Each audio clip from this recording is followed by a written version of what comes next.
Hey everyone, it's Dinah, and we are back with more of Dexter New Blood. This time we're on to episode 5 of season 1. I say season 1, I think saying season 1 now at this point feels redundant because season 2, I think, not announced, not planned, it just, I don't know, it's just a habit at this point. But yeah, either way, season 1, episode 5. So last time we had quite a concerning and very worrying kind of Harrison centric kind of episode, and an episode very much driven by Harrison's actions during a certain incident regarding him and his friend. Did I write the friend's name down? Ethan. I say Ethan. So Ethan. Ethan kind of was shown to be potentially kind of dangerous and stuff with his sketchbook and his history of bullying and him having very clear kind of enemies and stuff at the school, so he was kind of shown to be like a potential kind of danger for the future, and they did kind of ever so slightly veer in that direction. I think maybe not, but I think narratively perhaps I think maybe veering in that direction, but then the course very quickly changed when it turned out to be Harrison that attacked Ethan using a blade and everything. So then actually masked it up with another stab wound to actually pretend like Ethan had attacked him, and then he had to take him down in self-defense, and Ethan almost bled out. He almost bled out and died because of how very, very strategic the blade, the cutting was, and everything. So he ended up in hospital, and now his name's going to be dragged through the mud because of what happened. Like, they found the hit list, and they found the hit list, and they found the sketchbook and everything. So now he's going to be kind of bit like, even though he never actually went that far, he's going to be painted to be like a dangerous kind of threat and everything. And his parents are going to have to deal with that backlash and everything. So no one else got hurt. Just a self-inflicted kind of wound on Harrison, and then Harrison having taken down Ethan and everything. So yeah. But we also saw a few other things in the episode, like Harrison discovering the Trinity podcast and everything on the True Crime podcast that was a feature in the show as well. So he found the Trinity one. And he found out about the last one being on Rita Morgan and everything, and then found out about all that stuff, and then that kind of could have very easily been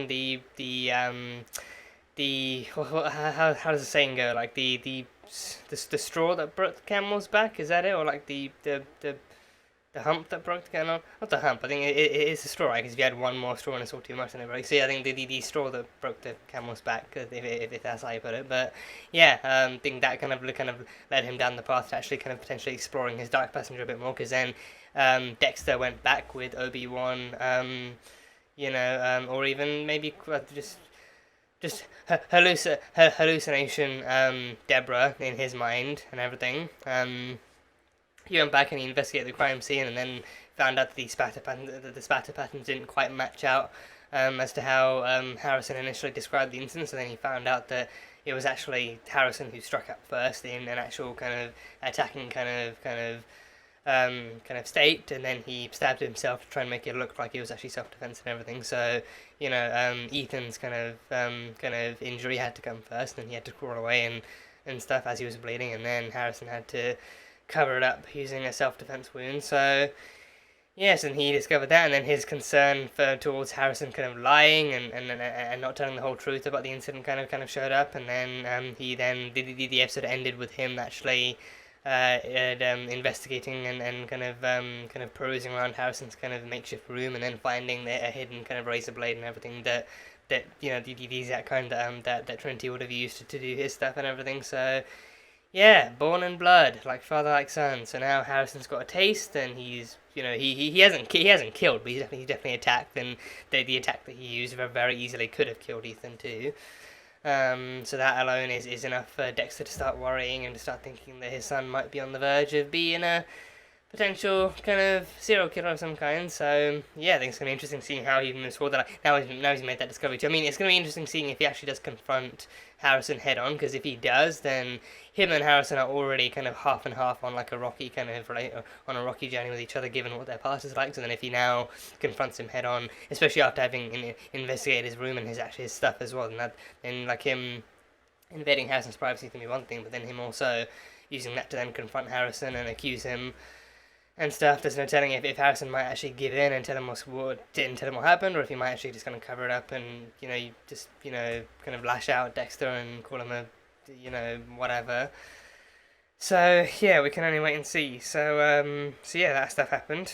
And then we also finally got some confirmation that Kurt is in fact the motel killer and everything. So we had that. We had him actually working at the diner. So for him, that could just that could be his kind of, you know, like, I mean, it's his actual job in real life. I think he's like the manager or something of the diner. So there's that. But then he also kind of, I think, potentially uses that as like an actual kind of scoping ground for new victims and everything. And it's always young women with nowhere to go, and young women who are usually using Iron Lake as an actual kind of pit stop and everything before trying to find their way elsewhere and everything. So there's that. But I think the new girl he picked up, I think her name might be Chloe. And she needed bus fare, but then he wasn't willing to give her any more money. But then he did kind of make her a deal that if she worked there and earned her keep, then she could use that money to get to where she needed to go. And then he invited her back to his place, and his place was revealed to be the exact place that the first girl ran from, and then she got shot down by a sniper rifle and everything. So yeah, Kurt is the motel killer. He's the one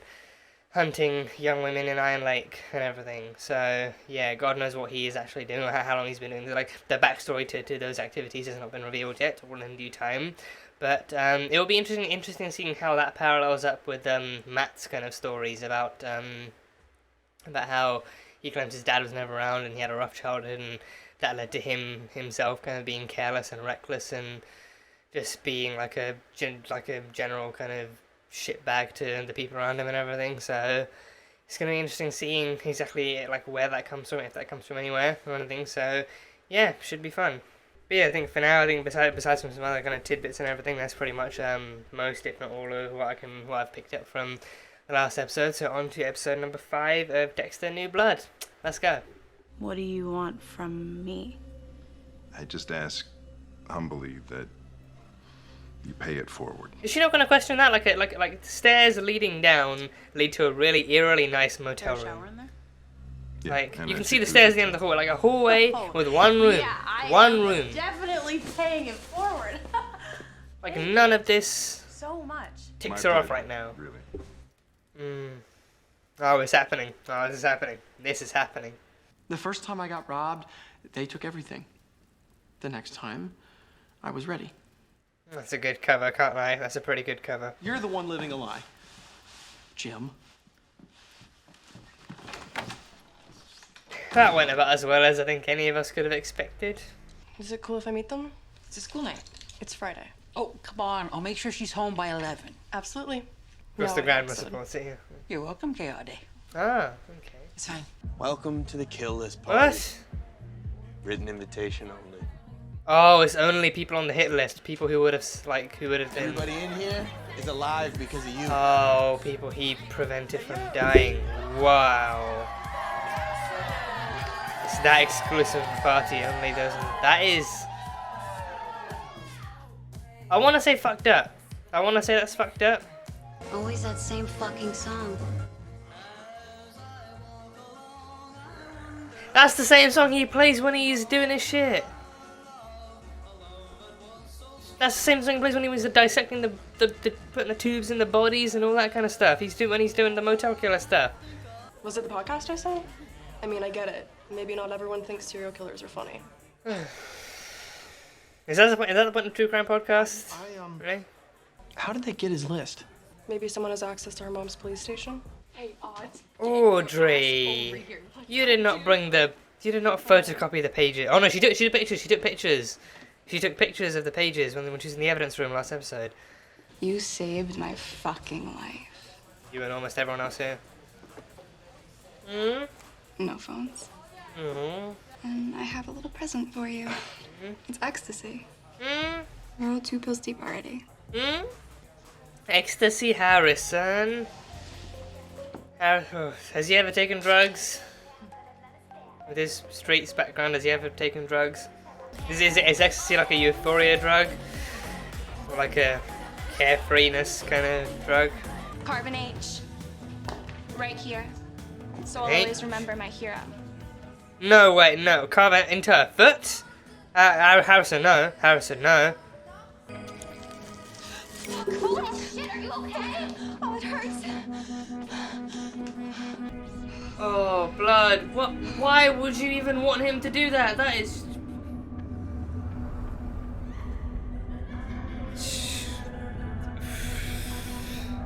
Don't give him more ecstasy. Don't you dare fucking give him more. Oh, you little shit. Audrey, save him. Please. Save him. Okay. He's the fucking liar. What are you talking about? Oh, God. You know his real name's not even Jim Lindsay? Oh, Harrison. Oh, shit. Okay, come on. Harrison. Come with me. You believe me, right? Harrison! Oh, gosh. Harrison! Oh my God, Harrison! What was in that fucking pill? If you don't say ecstasy right now, I swear to fucking God. You killed your guest of honor. Congratulations. Sometimes even one pill can contain a lethal dose. Oh, so then two would definitely. Your son's lucky. Only by the grace of God and not just quick thinking is he getting a second chance, and so are you. Just back off, Logan. You think being the assistant wrestling coach makes you a parenting expert? You have no fucking idea. Does he have kids? Is he divorced or something? I'm wanting to bet there's some kind of sad story where he's divorced and he has kids living in another city, or maybe he even lost a kid. That would be even fucking worse. Sir! Does she want out? Does she want to go walkabout? See, that would make sense. If you're living in a place like this, then going want to go and walkabout would make sense. Yeah.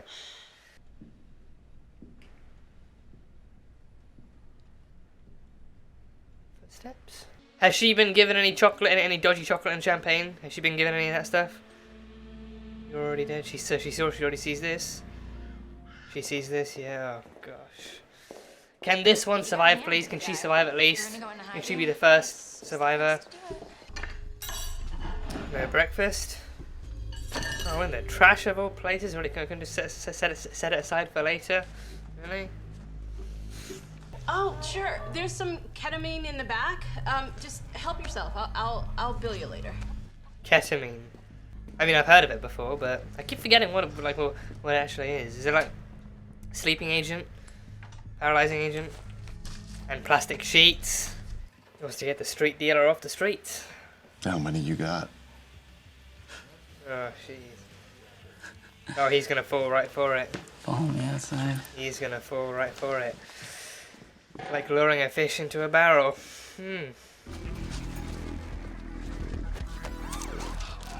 Oh. Oh. Time for plan B. Oh, plan B. Oh, yeah, like, plan B. Oh, shit. Hey, stay away from my son! Fill out some paperwork.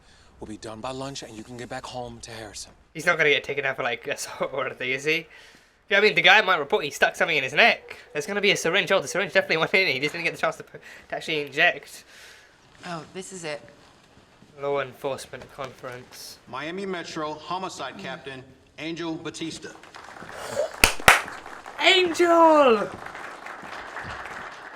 Angel! Oh, it's been so long. Yeah, Angel sure. Batista. God, as soon as I said my Metro, I was like, wait, what? It's great to be here in the Big Apple with you all.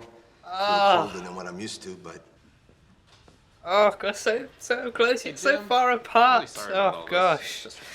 Oh, and he still thinks Dexter's dead. He still thinks Dexter's dead. His boat went down. You good? Yeah. But someone named Jasper Hodge won't be for much longer. Great, Jasper, assess the next person. Make sure you get it to Tim fast enough this time.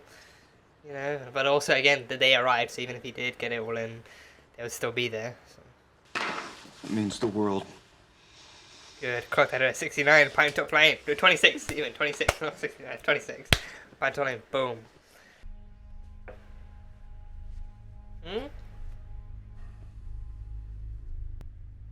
Is she banking on him being a perv? That's not what this is about. What is it about? Oh, she's going all the way. Okay. Or at least half the way. So that's where he draws the line. That's where he draws the line. Oh, where'd you get that from? Bay Harbor Butcher was a challenge. Being right next to a serial killer for like years and having no idea. Oh, that didn't age well, did it? That really didn't age well. Let's go, Harry fucking kill. Subscribe. Available on all platforms. Now, when you find a common connection among missing people, it may be that one person is responsible for all of their disappearances. Sometimes the simplest explanation is the right one. I think I will get that massage. You're gonna miss me. I haven't seen you like this before. This isn't about the code or feeding your urges. This is vengeance. You Yep. Would that be a first for him? You haven't done this in a while, so try not to be too rusty. Hell, I should kill this guy just because of the wallpaper. Oh yeah, I was like, the interior design is fucking atrocious. It's unkept more than anything, unkept. Oh shit. Oh, he's also a big dude. He's easily as tall as Dexter. Oh, the wow, finally it worked. The one time it fucking worked. You're free to go, Chloe. No, he's suited up. He's suited up, but it's still daytime. He killed the other girl at nighttime. Or is he just kind of tired of this one? Because she pissed him off. Oh, she's gonna get ready. She's gonna stab him. Oh, she wants to actually finish. She wants to try and take him out. Hide behind the door. Hide behind the door and ambush him. Hide behind the door and ambush him. Oh, oh. Oh god, that was a terrible swipe. No, this is not the way it's supposed to happen. No. Oh god, right through the face. Oh no. Oh, that was right through the face. Oh, through the eye. Oh shit. You ruined everything. Oh. Kurt, what the fuck are you doing? But I like your style. Aggressive, almost. Bossy. I have a boyfriend. Can he handle you? He chops his own wood. Right. It's cool. Oh, Angel. Oh, gosh. A dozen women. Another round? Promise. Purely platonic. I wouldn't want to find myself on the wrong end of an axe. Especially not this guy's axe. Yeah, sure. You might find yourself recognizing the person on the other end. It reminds me of another case back in the day. The Trinity Killer. Oh, no one understood how those deaths were related. Yeah. Maybe she could help us? She died. Her brother, too. Tragic, really. Oh, He shit. had a little son. What was his name? Oh, no. Oh, you got... Okay, alright. Oh, yeah. Oh! Harrison. Cute kid. She knows a Harrison, and he's a son to a man. Oh, God, how... Jesus, oh. It's all gonna come together by the end, I fear. It's all gonna come together by the end. You know, what kind of dad are you anyway if your son was fucked up enough to do that? You're a weak dad! I'm a great fucking dad. Oh man, season 2. Logan. They had the address. What did you expect? They had the address and they were fully intent on looking it up and searching it down. How about I buy you a hot meal before you go on your grand adventure? Oh, God. Okay, well, we know he's not going to know Harrison. Well, he probably won't know Harrison out there. Especially Oh, is he going to paint it as a Coco D? Just make him OD on his own drugs? He's a fucking military team? Really? Like just a SWAT team? God damn it. Yeah, indeed. There he is. Matt Caldwell. That's not Matt. Who the fuck is that? Go and do something kind for the person that's pissing you off. Even if you don't want to. Especially if you don't want to. Run as far and as long as you want. You can never outrun that rage. You got potential, kid. I can see it. Is he gonna try and turn him into another Matt? Into a mini beautiful. Kurt, maybe? Maybe he failed with Matt. So now Harrison is the next one in line. Harrison said something weird. Oh, and that's gonna link into what Angel said about Harrison. He said his dad's name isn't Jim Lindsay. Oh, she gonna put 2 and 2 together. She's gonna investigate the names. She already knows Deborah Morgan. She's gonna investigate the name. Oh, okay. He used to be Miami PD staff. Is he still gonna be on record? It's gonna be in newspapers, right?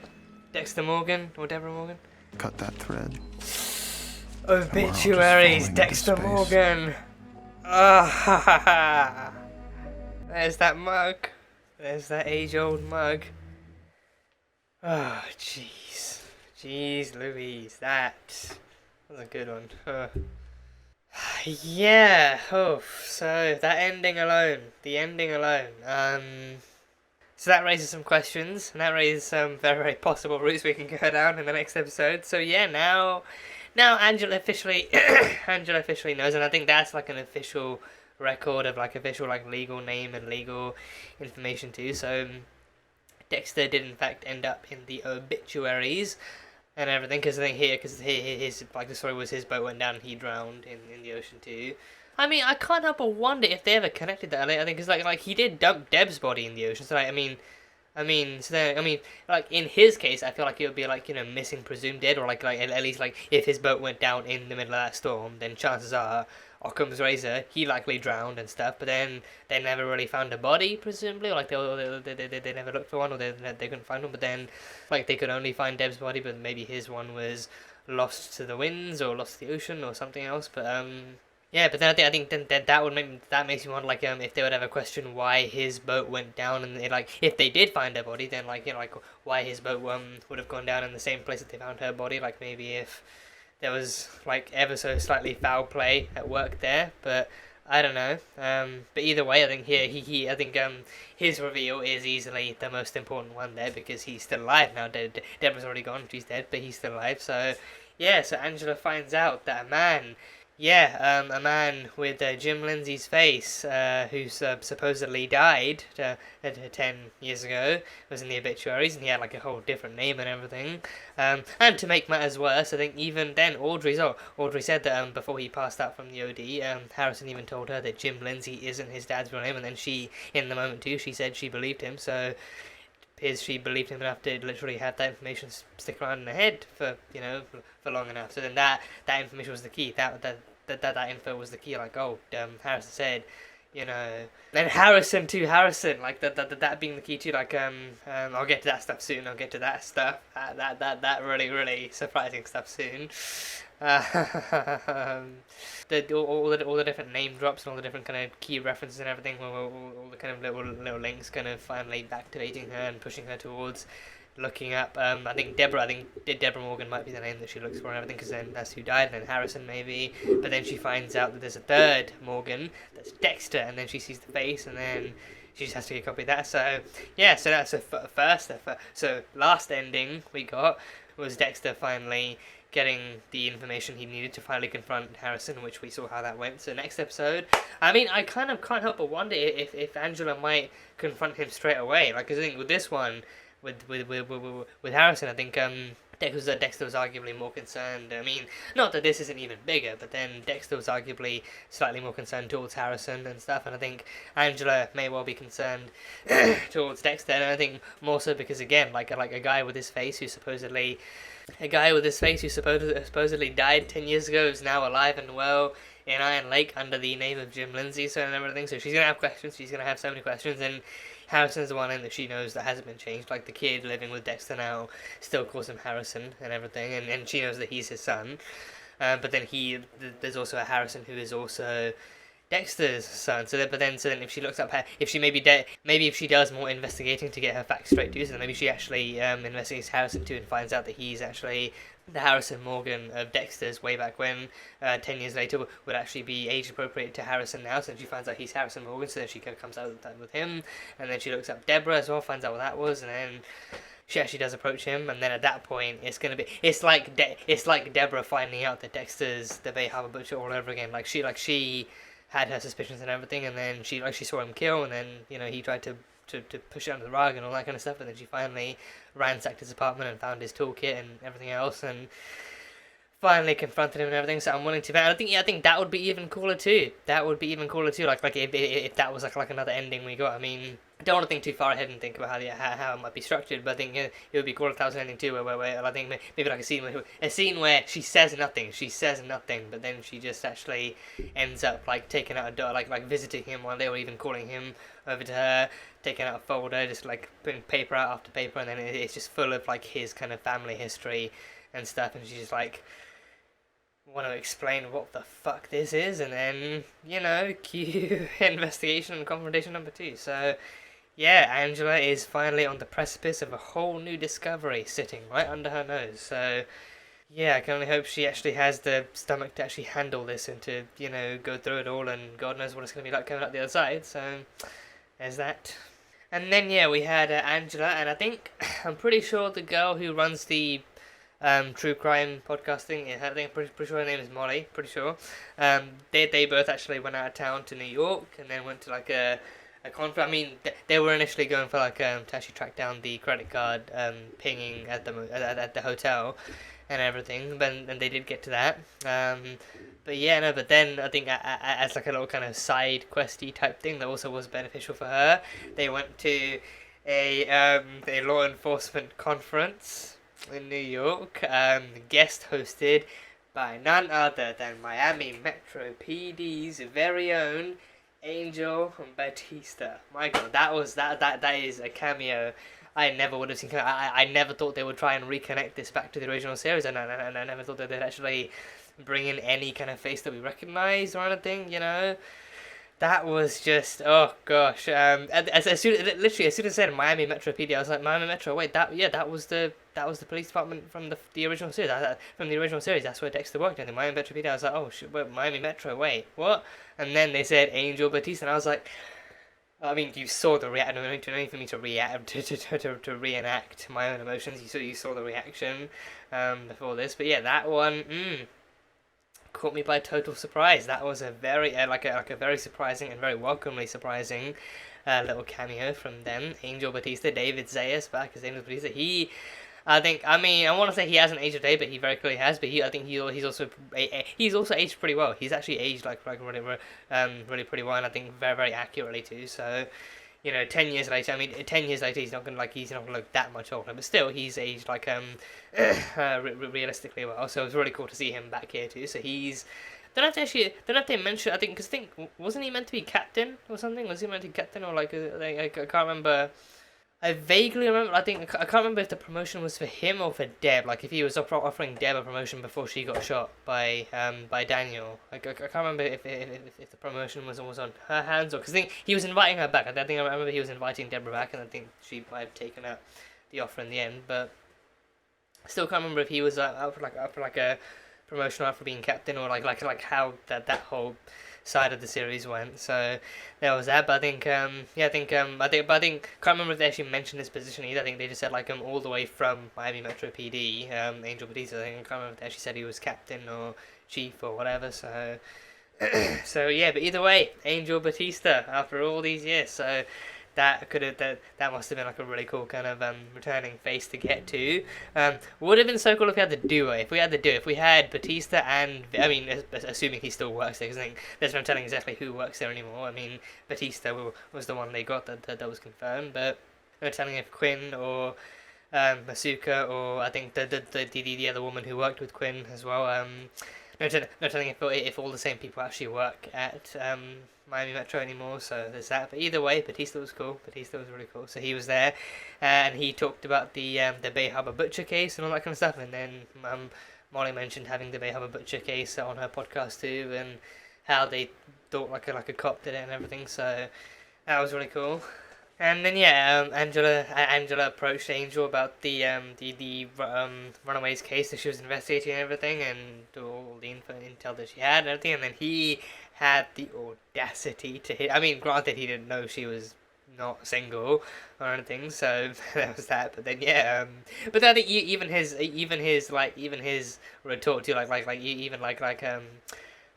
know, I thanks, but I have a boyfriend. So there was that, and then him being like, oh, can he handle you? And she's just like, oh well, he chops his own wood. So there's that. Like even his actual his rebuttal to, which I think isn't an all too uncommon response to that kind of response. But yeah, no. So I mean, he tried it and it failed, and he bought her another round of drinks, but that one was purely platonic. So he fully respected and he fully backed off and everything. So there was, I mean, that's just expected and everything. So that's just nothing to. Yeah. So yeah, but then he gave her the biggest tip of all. I think he told her about how her tenacity and her kind of like encouraged her to follow her gut on this case the same way that Deborah Morgan way back when followed her gut on the Trinity Killer case and everything. So he did that, and then he actually mentioned the name Deborah Morgan, and then then of course Angela then naturally gets curious and asks if she can actually poke her brain a bit, and then since her brain and everything else is dead, so he told her that, and then said that I can't mention it. I can't remember if he actually mentioned like mentioned her under like a nephew, or I think no, because I think with the Trinity Killer thing, I think Harrison was like the final kind of like survivor of that thing anyway, like him literally kind of surviving having watched his own mother die and everything. So that was that. So then yeah, I think I think he mentioned the fact that like she had a nephew. I think don't know if he referenced him as a nephew or if he just mentioned Harrison as like a kid who survived as like one of the final victims or anything. But then he said the cute kid like her brother's son, like the cute kid with a name, and then he couldn't remember it, and then he doubled back and it was like, oh yeah, Harrison Morgan, that was it. So and then she already knows the Harrison and everything. And then I think again she can easily look back through the Trinity Killer files and find out that the kid was that young at the time, and then age him up and be like, oh shit, Harrison would be the exact same age as that kid right now if he were today, and he's also called Harrison. I think then of course Angel, then not even knowing that the boyfriend is actually the missing presumed dead, or missing kind of now presumed / confirmed dead kind of guy that he used to work with and everything. So just so close yet so far away. Just linked only through newly formed mutual connections and everything. So I feel like that's also something they're really not going to go back to. I feel like that was literally just like a one-time cameo from Angel to link it back to the original series, and to actually going to bring that kind of that like information that's sensitive from the original series into the new story and everything. So yeah, it was cool having Angel there. It was really cool having Angel there. Nonetheless, actually seeing him again and everything. Like, again, I think I can only kind of imagine like how good it feels actually like having watched all this stuff live, even having watched the originals live and everything. And then all these years later, you get this new series, and you get to see a face from the past like that as well. Because I can definitely imagine like this would have been like a much more closely guarded and closely kept kind of secret and everything as well. So yeah, then we had Kurt and Chloe. That ended horribly.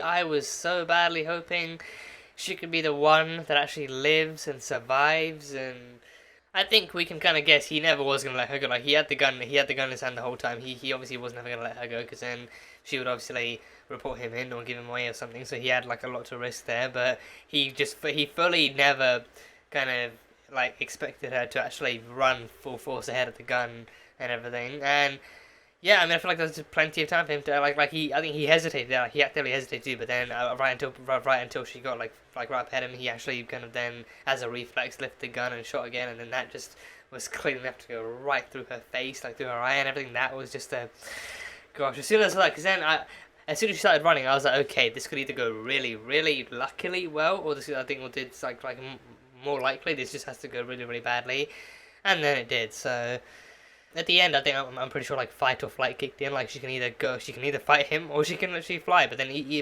trouble is, even if she flies, she has that much less of a chance of stopping a bullet from going through her. But with this, I think with her fight mode, I think she at least tried and strove to try and tackle him down or attack him or something. So yeah, but then obviously with like a sniper rifle like that. I mean, because is it really a sniper rifle? Because I'm pretty sure you can get like an actual scope and attach it to a non-sniper rifle too, right? Because then like I feel like a sniper rifle is actually specifically designed, like I think very specifically designed too. I think because I'm pretty sure because you can get detachable scopes. I think even with sniper rifles you can get like interchangeable scopes and everything. But then I feel like even those rifles with the actual wooden kind of bases and the wooden hilts and everything, like I feel like with those ones they don't really come with scopes, like to my knowledge. So I think I'm not really sure if that one's like an actual sniper rifle or just maybe like a regular kind of rifle. Because I think that one has that the red dot vision too, like it actually kind of has the red dot in the middle and it actually kind of goes out and points on the target and everything. So that one, I get the feeling it's like a detachable scope and everything. So it could easily just be a regular rifle, no less lethal of course, because then again that went straight through her head and everything. So just yeah, she came so close. But even her time spent at the motel was just so peculiar, because then I think she definitely kind of caught on. I think she wanted to go out. She wanted to go out, and she did. I think the setup of the place is the most undeniably and almost unapologetically creepy kind of setup too. Like you go down a trapdoor. I think pretty much like through a trapdoor, down some stairs, through a hallway, and then seemingly for whatever reason on the other end of the hallway is like a seemingly perfect and polished and clean and tidy looking kind of motel room or bedroom or whatever. Like, I mean, it's undeniably undeniably like a motel room too. It's not like a classic bedroom.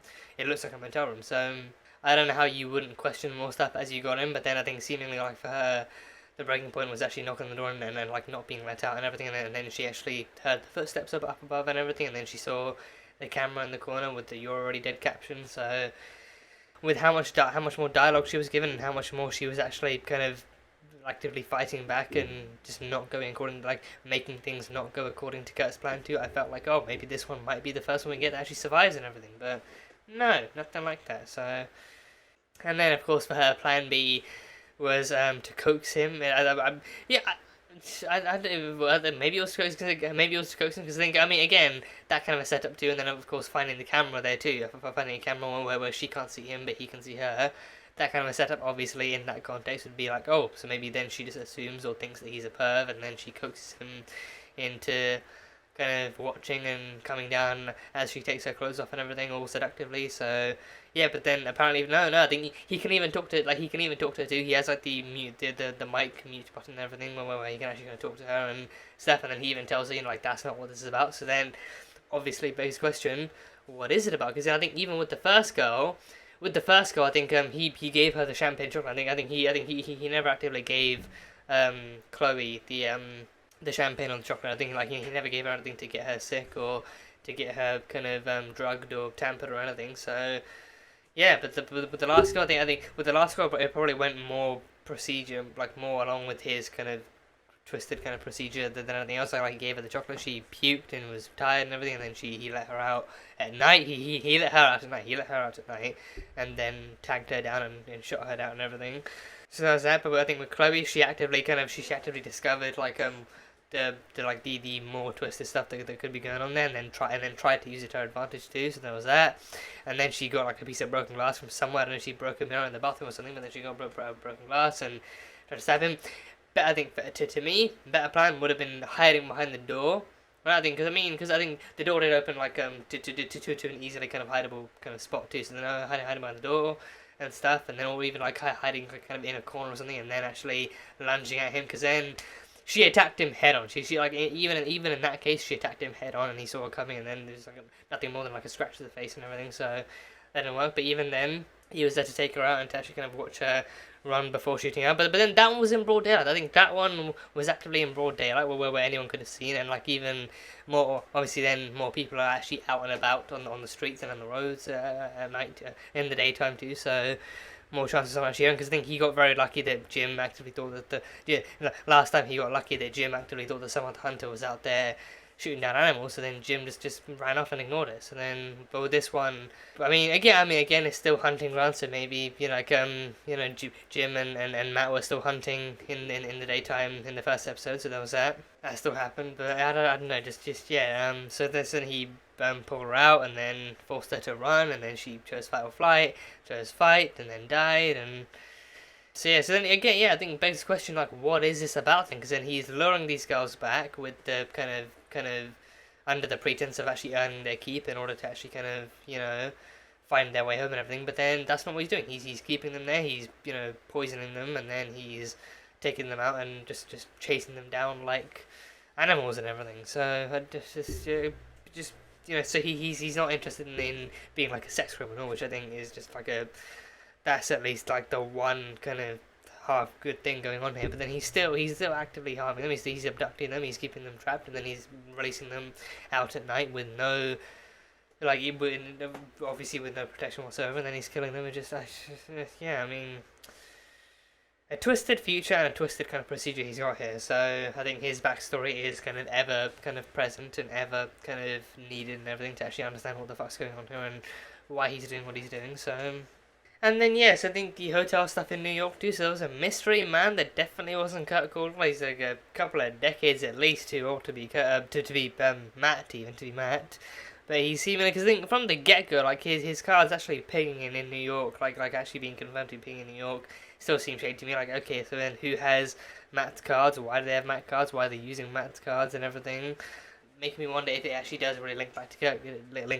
Because then Kurt was drunk as hell, like the night he claims that he saw Matt. So then, even if he even if he's in contact with the guy. I don't know. I mean, because then if it does link back to Kurt, then that kind of raises all sorts of other questions. Like then, like, does Kurt know about it? And then did he set this whole thing up? But then that wouldn't make sense either. So then, because then he like him being so adamant on finding his son and solving the case, and even then finding out his son's murdered and everything. Like, I mean, again, one can put up a good act, but even then, it's like, I don't know. It just feels overly like just complex for no reason. So I don't know, but with Matt being who he was and being kind of shady and being dodgy and getting up to no good, like it could very easily be like him getting involved with someone else who then maybe robbed him or got hold of his stuff and then stole his credit cards or something, because then again he gets money from his dad and he can always I think there's a little to no chance that Matt didn't lose his stuff from time to time and maybe even begged his dad to get him to give him like a replacement. But then that would mean that the old card, I mean, well then if it was his current card,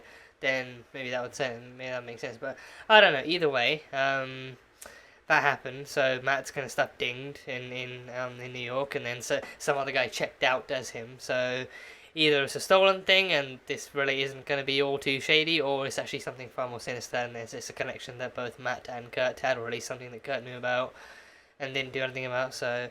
And then I think Dexter set up the meetings with the therapist, Dr. Morris. I think we can presume he did actually book it too. He didn't just kind of, send him there on like a cold appointment or anything. He actually did book it. So I think probably gonna have, surprised he didn't even like actually call in with. I mean, I think he probably felt like if he called in, then it probably would have felt like even more of an invasion of privacy. But then I don't know. I think if he actually did set up legitimate appointments with them, then probably going to come back stale. But either way, then I think then Harrison ran into Kurt and told him that he was actually on his way out of town and everything. So then Kurt did as Kurt would, but albeit a bit differently in this case because Harrison isn't like his usual target. So then he actually did kind of give him a hot meal, and then actually did give him some advice and stuff, and then even gave him a job. So I think Harrison might be the first person he's actually giving the first kid he's actually given that job application to, that he's actually going to consider hiring at the restaurant and everything. So does make me curious if Harrison actually does start to work there, if he's gonna catch Kurt once again talking to like some new girl who's like yet another runaway. Like, I mean, can't imagine how many runaways you might actually get in that town, but like if he actually does by chance catch him talking to another runaway, and then like a few days later or like a week later he finds out that that girl's now been missing and the police are looking for her and everything, but then he knows that Kurt was last seen talking to her at the restaurant, so then he might either approach them or he might approach Kurt or something. So I don't know. But I think, but then I think that then does kind of like lead me to believe that this means we might be seeing more of Kurt and Harrison together, and maybe even Kurt kind of unloading on Harrison, or even him venting on him, and him seeing him seeing Harrison as someone he can actually trust, and like a son he can maybe trust as well. So might kind of form like some kind of pseudo father-son relationship right there. So that's going to be interesting to see. So I think maybe just some more interesting leeway between Harrison and Kurt to open up to as well, and then maybe then him kind of leaking some secrets or even blurting something out or something. So I guess only time will tell. So yeah. And then there was the whole party scene, the party situation, the party where Harrison was the guest of honor. And honestly, I just like it's like I think it definitely can be considered to be quite fucked up and quite twisted too. That party is even a thing, because I mean, I don't even fucking know, because I think I don't know, because I feel like especially in the States too, I feel like school shootings actually being prevented is just such a rarity. Like that's just not even. It happening and it being a tragic incident and nothing but grief and anger and pain and all that kind of stuff happening afterwards is just what's so much more kind of commonplace and everything, which again is arguably more fucked up. But then with this, it's like, and again I think arguably more so because I think the signs were there, like the police found all the evidence that he had all the motive and all the reason to do it. But then I think I think he also did have guns. I think maybe his dad had guns locked away, so he could have easily kind of accessed them and use those to carry out everything. So then, Harrison doing what he did, like from his perspective, he was actually just tormented by thoughts and was led down the path of the dark passenger. But then from an outsider's perspective, he was actively, and I think his story kind of to an outsider lining up with the kind of blood spatter and everything, kind of makes it so that he was actively preventing Ethan from doing something terrible. So then of course, like the people finding out about the hit list and finding out about what Ethan was planning makes Harrison a hometown hero in their eyes. So then of course I think the kids who already love parties and the kids who are already accustomed to going to parties and getting drunk and doing God knows what else, I think their next kind of bright idea is to then throw a party where it's exclusive to the guest list is exclusive to the people who are actually on that hit list, and everyone that harmed him or hurt him in some way, or just everyone that that Ethan felt kind of deserved his kind of anger and everything was on that list. And of course Harrison being the one who prevented it all, him being the guest of honor, so that party was a thing. It was a thing, so there's that. Then of course drugs and alcohol are pretty much just like the one and only thing that people seem to be consuming. Like no food, just drugs. You just swallow drugs and then go, high and everything. So there was that. And then of course no phones either, so then the phones had to be in a bowl. It's a good thing that it's a good thing the phones weren't actively locked away, I think, because then that would have added so much more unneeded and just kind of piss-taking tension, so there was that. Yeah, but then of course Audrey being the one sober one too, like her having not taken any drugs, having not drunk and anything, she was on sober one there, so she was the one person kind of, with enough on-the-spot thinking and enough on-the-spot kind of calculation to actually call Logan and to get him on the site and all that kind of stuff. So yeah, I think those boys I think on the one hand it's good because again, like stuff like this does kind of highlight the kind of tendency for high school kids and especially high school boys to actually, be involved in this shit, like actually kind of just freely passing drugs around and getting people high and convincing them it's a cool thing to do and it's a okay thing to do. But then it's like, you'd think stuff like this would be a wake-up call, and I think I sincerely hope to God that going forward stuff like this actually will be a wake-up call, because then again, Harrison OD'd, he very easily could have died if Audrey hadn't gotten on the phone and if Logan hadn't gone on there with the kind of antidote or whatever was needed to actually wake him up again. He needed to go to hospital to fully stabilize and detox if necessary, so there was that. So I'm just hoping like this kind of shit will be like I'm hoping it'll be a wake-up call and everything, and then I'm hoping Logan gave them like at least a slightly more kind of stern talking to about what could have transpired there and everything. So it's just like a really kind of twisted kind of thing to get involved in and to actually see kind of unfolding. So yeah, so he OD'd, and then of course that sent Dexter down on his own vengeance path of finding Miles, and then finding, I can't remember what the other guy's name was. I think was it Kelvin or like something with a K? Definitely something with a K. Joe, not even. I could not be more wrong. I don't know why I thought it would sound like something with a K. No, not Kelvin or Kevin. I could not have been more off. Jasper Hodge. So yeah, Jasper Hodge. He was the actual. He's the guy who made it. So I think Miles was just pretty much the actual street dealer who was handing it out to anyone who had the money and had the addiction and had, the motive to actually buy it. And then Jasper Hodge, he was the actual cook. He was the chef with the heaviest of quotation marks.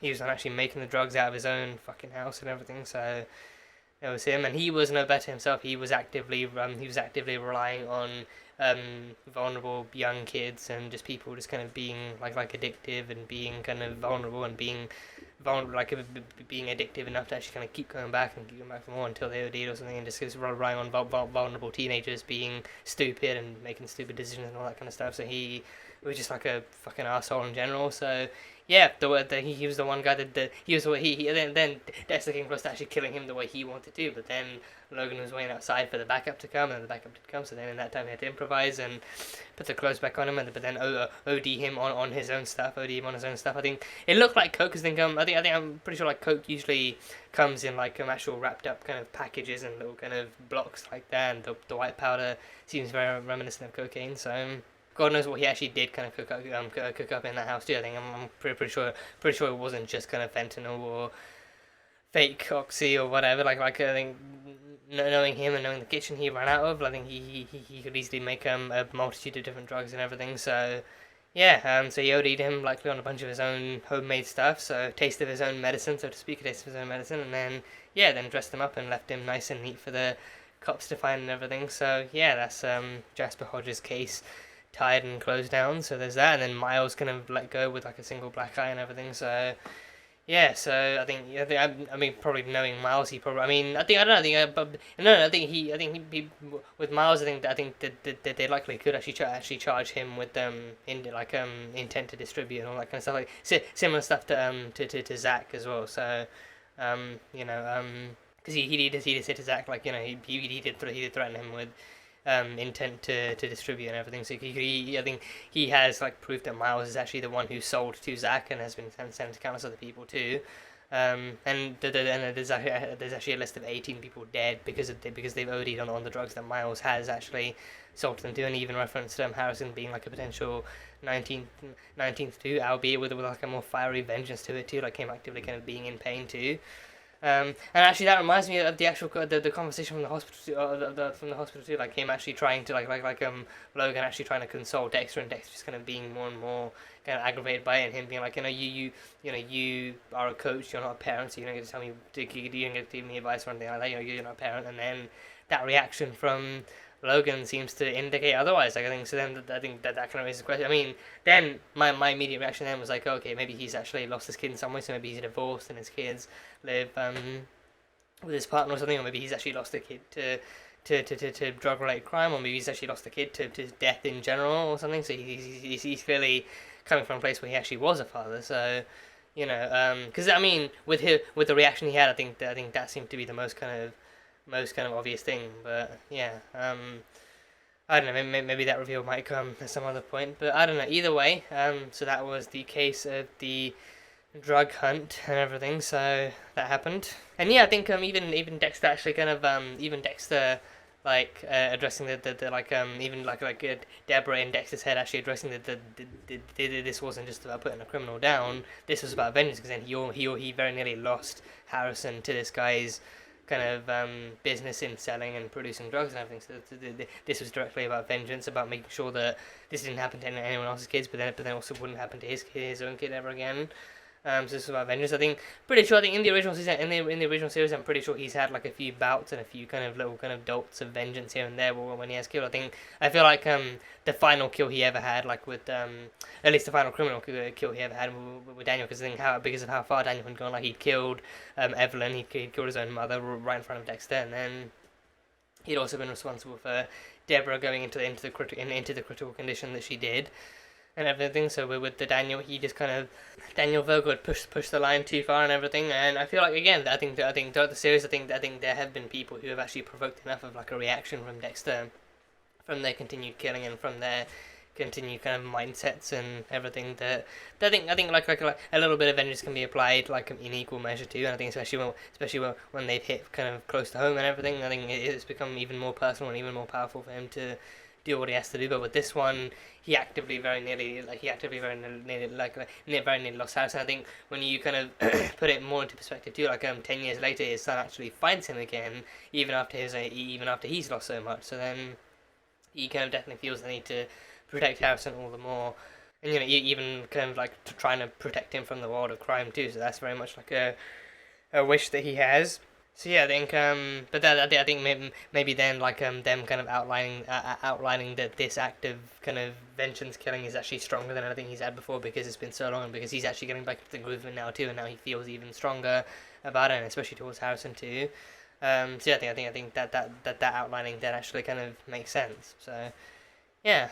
But yeah, I think for now, that is pretty much everything I've actually written down in regards to this episode. So this was a pretty packed one. This is pretty packed and pretty heavy, so can only take guesses as to how the story might continue from here, but very eager to see how it all unfolds and see what the rest of the story's like, so it'll be fun. But yeah, for now that is pretty much it. So that was Dexter New Blood Season 1 Episode 5, so thank you guys as always so much for watching this video and for being here and everything.